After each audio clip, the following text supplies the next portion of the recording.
નમસ્કાર અમારા વહાલા પેન્શનર મિત્રો, નિવૃત્ત કર્મચારી મિત્રો, ભાઈઓ તથા બહેનો, આપ સૌનું હાર્દિક સ્વાગત છે આપણી પોતાની યુટ્યુબ ચેનલ પેન્શન ગુજરાતમાં। તો મિત્રો, આજ રોજ તારીખ 17 મે 2026ના રોજ એક મહત્વપૂર્ણ સમાચાર અને ચર્ચાસ્પદ માહિતી સામે આવી છે। ખાસ કરીને જે કર્મચારીઓ નેશનલ પેન્શન સિસ્ટમ એટલે કે NPS હેઠળ આવે છે તેમના માટે આ સમાચાર ખૂબ જ કામના સાબિત થઈ શકે છે। મિત્રો, હાલમાં સમગ્ર દેશમાં 8મા પગાર પંચને લઈને ચર્ચાઓ ચાલી રહી છે અને વિવિધ કર્મચારી સંગઠનો દ્વારા પોતાની માંગણીઓ સરકાર સમક્ષ રજૂ કરવામાં આવી રહી છે। આવી સ્થિતિમાં હવે all India NPS employees federation દ્વારા 8મા પગાર પંચ સમક્ષ એક મહત્વપૂર્ણ રજૂઆત કરવામાં આવી છે। મિત્રો, આ રજૂઆતમાં સૌથી મોટી માંગ એ કરવામાં આવી છે કે NPS હેઠળ આવતા કર્મચારીઓને નિવૃત્તિ પછી ગેરંટીકૃત પેન્શન આપવામાં આવે। ફેડરેશનનું કહેવું છે કે હાલની NPS પદ્ધતિ સંપૂર્ણપણે બજાર આધારિત છે અને બજારમાં વધઘટ થતી રહેવાના કારણે કર્મચારીઓના ભવિષ્યને લઈને અનિશ્ચિતતા ઊભી થાય છે। તેથી હવે NPS પેન્શનરોને પણ એક નિશ્ચિત અને ગેરંટીકૃત વાળી પેન્શન મળવી જોઈએ તેવી માંગ ઉઠાવવામાં આવી રહી છે। મિત્રો, ફેડરેશન દ્વારા 8મા પગાર પંચને આપવામાં આવેલા મેમોરેન્ડમમાં જણાવવામાં આવ્યું છે કે નિવૃત્ત કર્મચારીઓને તેમના અંતિમ પગારના 50% જેટલી પેન્શન મોંઘવારી ભથ્થા સાથે મળવી જોઈએ। એટલે કે જે રીતે જૂની પેન્શન યોજના હેઠળ કર્મચારીઓને ગેરંટીકૃત પેન્શન મળતી હતી તે જ પ્રકારની સુરક્ષા NPS કર્મચારીઓને પણ આપવામાં આવે તેવી માંગ કરવામાં આવી રહી છે। ફેડરેશનનું માનવું છે કે આ પગલાંથી લાખો કર્મચારીઓને નિવૃત્તિ પછી નાણાકીય સુરક્ષા મળી શકે છે।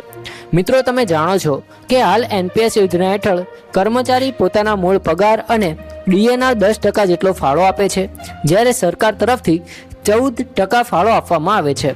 પરંતુ નિવૃત્તિ સમયે કર્મચારીને કેટલું પેન્શન મળશે તે બજારના વળતર પર આધાર રાખે છે। એટલે કે જો બજાર સારું ચાલે તો વધુ લાભ મળે અને જો બજારમાં ઘટાડો આવે તો નિવૃત્તિ ભંડોળ પર અસર પડી શકે છે। આ કારણસર ઘણા કર્મચારીઓમાં ભવિષ્યને લઈને ચિંતા વધી રહી છે।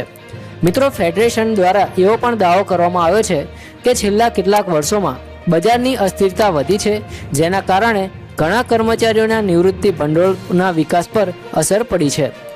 ખાસ કરીને મોંઘવારી સતત વધી રહી હોવાથી નિવૃત્તિ પછી જીવન ચલાવવું મુશ્કેલ બની શકે છે। તેથી ગેરંટીકૃત પેન્શન વ્યવસ્થા જરૂરી બની ગઈ છે। મિત્રો, આ મેમોરેન્ડમમાં કૌટુંબિક પેન્શનનો મુદ્દો પણ ઉઠાવવામાં આવ્યો છે। ફેડરેશન દ્વારા માંગ કરવામાં આવી છે કે જો કોઈ પેન્શનરનું અવસાન થાય તો તેમના પરિવારને પેન્શન રકમના લગભગ 60% જેટલો કૌટુંબિક પેન્શનનો લાભ આપવામાં આવે। ફેડરેશનનું કહેવું છે કે આ પગલાંથી પરિવારને નાણાકીય સુરક્ષા મળશે અને વૃદ્ધાવસ્થામાં મુશ્કેલીઓ ઓછી થશે। મિત્રો, ઓછા પગારવાળા કર્મચારીઓની સ્થિતિને લઈને પણ ચિંતા વ્યક્ત કરવામાં આવી રહી છે। મિત્રો, ફેડરેશનનું કહેવું છે કે આવી સ્થિતિમાં વૃદ્ધાવસ્થામાં જીવન જીવવું ખૂબ જ મુશ્કેલ બની શકે છે। આજના સમયમાં દવાઓના ખર્ચા, ઘર ખર્ચ અને મોંઘવારી સતત વધી રહી છે, તેથી ઓછામાં ઓછું ગેરંટીકૃત લઘુત્તમ પેન્શન માળખું હોવું ખૂબ જ જરૂરી છે। મિત્રો, હાલમાં 8મો પગાર પંચ વિવિધ કર્મચારી સંગઠનો અને પેન્શનર સંગઠનો પાસેથી સૂચનો અને માંગણીઓ મેળવી રહ્યું છે। પગાર માળખું, મોંઘવારી ભથ્થું, પેન્શન વ્યવસ્થા અને સેવા શરતો જેવા મુદ્દાઓ પર ચર્ચાઓ ચાલી રહી છે। આવી સ્થિતિમાં NPS માટે ગેરંટીકૃત પેન્શનની માંગ પણ હવે મહત્વપૂર્ણ ચર્ચાનો વિષય બની ગઈ છે। મિત્રો, અહીં મહત્વની વાત એ છે કે હાલમાં સરકાર તરફથી કોઈ સત્તાવાર જાહેરાત આવી નથી, પરંતુ જે રીતે કર્મચારી સંગઠનો દ્વારા સતત રજૂઆતો થઈ રહી છે તે જોતા આગામી સમયમાં આ મુદ્દા પર વધુ ચર્ચા થઈ શકે છે। ઘણા નિષ્ણાતો પણ માનવું છે કે નિવૃત્તિ પછીની નાણાકીય સુરક્ષા માટે સરકારને કોઈ મજબૂત વ્યવસ્થા લાવવી પડી શકે છે। જય હિન્દ, વંદે માતરમ।